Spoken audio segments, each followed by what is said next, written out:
The wind came down the mountain like it had something to prove, slicing through the thin layers of the girl's worn coat and turning her breath into little ghosts that vanished as quickly as they formed.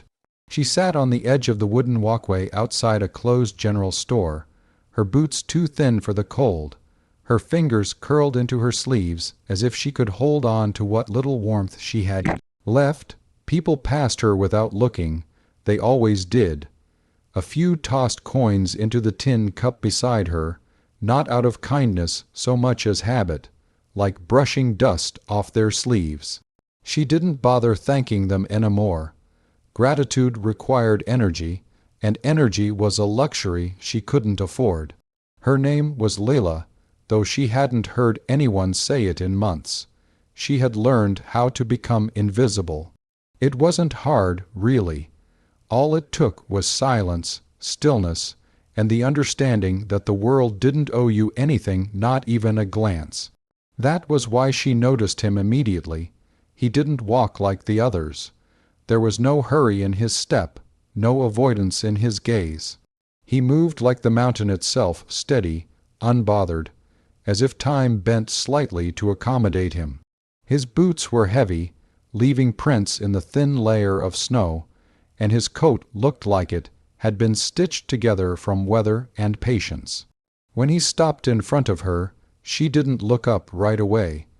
She had learned that meeting people's eyes often invited trouble.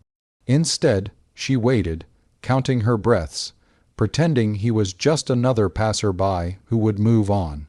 But he didn't. "You're freezing," he said. His voice was low, rough, like gravel shifting underfoot. Leila lifted her eyes then, slowly, cautiously. He was taller than most men she'd seen, broad, shouldered, with a beard that had more gray in it than brown. His face wasn't unkind, but it wasn't soft either. It was the kind of face shaped by wind and years, by solitude and decisions made without hesitation. "I've been colder," she replied.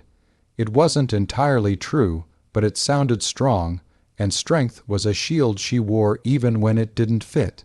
He studied her for a moment, his gaze steady but not invasive. Then he did something no one else had done in a long time. He crouched down so they were almost at eye level. "What's your name?" he asked. She hesitated. Names had weight. Giving one away felt like handing over a piece of herself she might not get back. "Leila," she said finally. He nodded, as if committing it to memory. "I'm Rowan." She didn't ask for his name, but he offered it anyway. There was a pause then, filled only by the wind threading through the empty street. Leila shifted slightly, her fingers tightening inside her sleeves. "Do you have somewhere to go?" he asked. She let out a short breath that might have been a laugh if it had held any humor. "If I did, I wouldn't be here." Rowan's eyes flicked briefly to the tin cup beside her, then back to her face. "You've been out here long enough." Another pause, longer this time, and then he said it. "Can I buy you?" The words landed between them like a stone dropped into still water. For a second, Leila just stared at him, certain she'd heard wrong. Then the meaning settled in, and something sharp and unexpected rose up in her chest. She laughed. It wasn't a soft laugh or a polite one. It was sudden and bright and edged with disbelief, the kind of laughter that came from somewhere deep and unfiltered. "Buy me?" she repeated, shaking her head. "What do you think I am?" Rowan didn't flinch. He didn't look embarrassed or offended. If anything, he looked thoughtful. "A person," he said, "cold, hungry, alone. That doesn't make me something you can buy." "No," he agreed. "It doesn't." She narrowed her eyes at him, trying to figure out what kind of man would say something like that without even a hint of cruelty. "Then what did you mean?" He shifted slightly, resting his forearms on his knees, his gaze still steady on hers. "I mean I can offer you something," he said. "Food, a roof, work if you want it. In exchange you help around my place, keep it running, that's all." Leila blinked. The wind seemed to pause, as if waiting for her answer. "You're serious?" she said slowly. "Yes." She studied him more carefully now, searching for the catch, the hidden edge. Men didn't just offer things like that without wanting something in return. Something more than chores and company. "What kind of work?" she asked. "Cleaning, cooking, tending to things that need tending. And that's it. That's it." She let out another small laugh, but this one was quieter, more uncertain. "You walked up to a stranger on the street and offered her a place to live just like that. You're not just a stranger," he said. "Oh," she challenged, "then what am I?" He held her gaze for a moment longer than necessary, and something in his expression shifted, something she couldn't quite name. "You're someone who laughed at me," he said. "Most people don't." That caught her off guard. Maybe they just don't get asked if they can be bought. She shot back. "Maybe," he said, "or maybe they take themselves too seriously." She tilted her head, studying him again.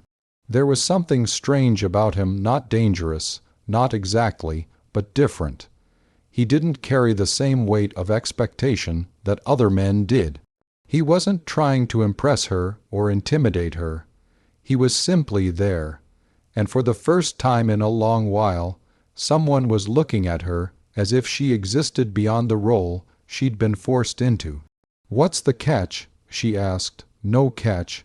Everyone has a catch." He considered that, then nodded slightly. "The catch," he said, "is that I live far from here, up in the mountains. It's quiet. Hard work sometimes, and if you come with me, you're choosing that." Leela followed his gaze briefly, up toward the distant line of dark peaks that loomed against the pale sky. They looked cold, isolated, unforgiving, but then again, so was the street she was sitting on. "And if I say no?" she asked. "Then I walk away," Rowan said simply, "and you stay here." There was no pressure in his voice, no manipulation. Just a statement of fact. She looked down at her hands, at the thin fabric of her sleeves, at the faint tremor she couldn't quite suppress.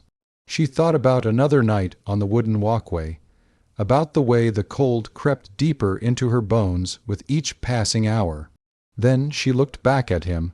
"You really don't expect anything else?" she asked quietly.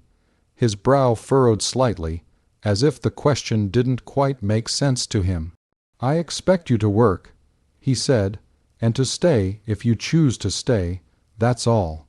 Leela searched his face one last time, looking for any sign of a lie, any hint of something darker beneath the surface.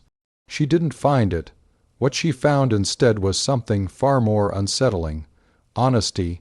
It made her uneasy in a way she couldn't explain. "You're a strange man, Rowan," she said. "I've been told that." She hesitated, her gaze drifting once more toward the mountains. Then she stood up.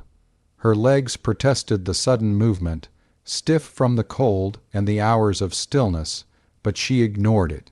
She brushed the snow from her coat and picked up the tin cup, emptying the few coins into her pocket. "Well," she said, meeting his eyes again, "I guess you can't buy me." A faint flicker of something, amusement, maybe, touched the corners of his mouth. "I didn't think I could. But," she added, pulling her coat tighter around herself, "you can offer me a deal." He rose to his full height, towering slightly over her. "And?" he prompted. Leela took a breath, the cold air filling her lungs. "I'll come with you," she said. The wind picked up again, sweeping down the street and carrying her words with it, as if sealing them into the moment. Rowan nodded once. "All right."